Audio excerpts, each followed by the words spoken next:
Hello everyone, this is Abhishek. In this lecture, we will learn that how can we calculate the distance from a speed time graph. Okay, so in the first case, I have taken a body which is moving with a constant speed. Okay, constant speed, you know what is constant speed. So आप graph से देखोगे जो speed of the body है, जो body की speed है वो क्या होती है, distance travel divided by time interval. जो बॉडी की स्पीड होती है that is your distance travelled upon time interval. So distance travelled हो जाएगा आपका speed of the body into time interval. Distance travelled किसके बराबर हो जाएगा, जो बॉडी की स्पीड इनटू टाइम इंटरवल के बराबर। Since the constant speed of the body is v, अगर हमारी जो बॉडी की कांस्टेंट जो स्पीड है वो कांस्टेंट है दैट इज़ वी के बराबर है, तो अब यहाँ पे देखोगे जो टाइम इंटरवल है इस ग्राफ से वो क्या आ जाएगा, T2 माइनस T1। इस ग्राफ से देखोगे जो टाइम इंटरवल है that will B T2 minus T1। इस T2 माइनस T1 को हम लोग लिख सकते हैं ऐसा कि सो OD माइनस OA, और ये OD माइनस OA ये देखोगे ग्राफ से तो ये AD के बराबर आ रहा है, ठीक है।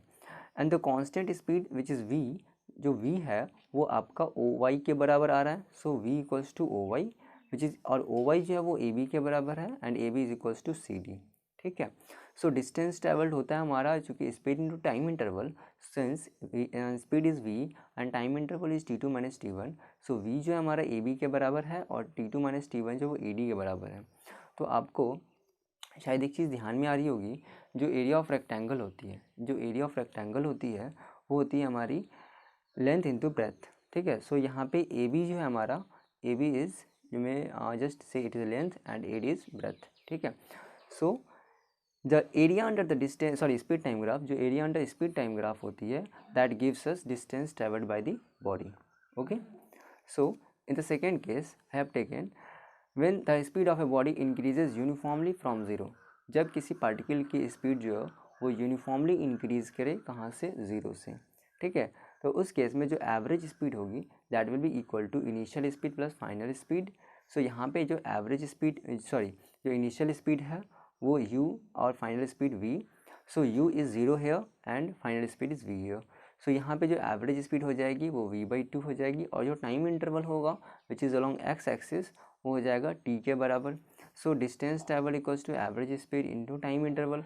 Average speed is v/2 and time interval is t।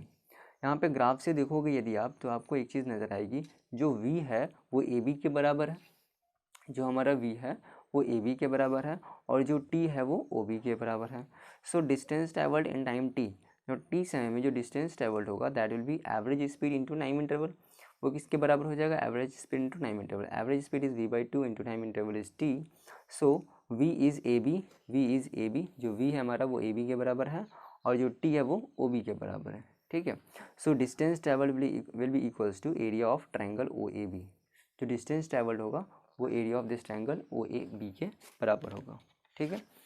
Now the third case, in the third case I have taken when the speed decreases uniformly to zero, ठीक है। यानी कि इनिशियल स्पीड इज़ u और जो final speed होगी वो हमारी zero हो जाएगी, ठीक है। सो इन दिस केस जो हमारी एवरेज स्पीड होगी that will be equal to initial plus final by 2।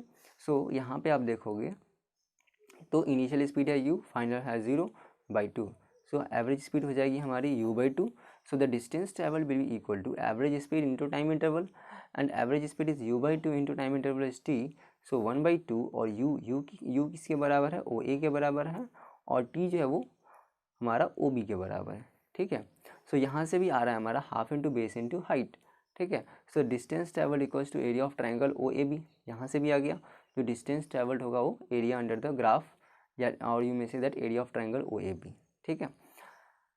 Similarly in the same manner अगर हम फोर्थ केस की बात करें, अगर इनिशियल स्पीड ज़ीरो नहीं हो, ठीक है, अगर हमारी जो इनिशियल स्पीड है वो ज़ीरो के बराबर ना हो तो क्या होगा, ठीक है। उस केस में जो एवरेज स्पीड होगी वो u प्लस v/2 हो जाएगी, और टाइम इंटरवल जो होगा हमारा वो t माइनस ज़ीरो के बराबर हो जाएगा। तो जो डिस्टेंस ट्रेवल्ड आएगा हमारा that will B average speed into time interval. So average speed is what, u plus v/2 into time interval is t। सो ये हो जाएगा आपका 1/2, और जो u है अब देखोगे जो u है वो किसके बराबर है, OA के बराबर है।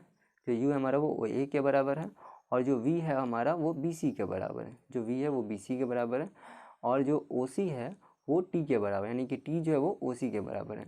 ये आपको एरिया, अब आपको पता होगा ट्रेपेजियम का जो एरिया होता है वो होता है 1/2 into sum of the parallel sides into distance between them, ठीक है।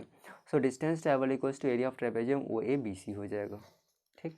Similarly in the same manner कि अगर हमारा जो स्पीड है वो डिक्रीज़ कर रहा है यूनिफॉर्मली और फाइनल स्पीड 0 के बराबर ना हो, इसलिए इससे पहले वाले केस में हम देखे थे जो हमारा इनिशियल स्पीड था वो 0 नहीं था, अब यहाँ पे जो फाइनल स्पीड है वो 0 के बराबर ना हो, तो वही फॉर्मूला वही कहानी फिर से लगानी है। एवरेज स्पीड डिस्टेंस ट्रैवल बराबर होता है हमारा average speed into time interval.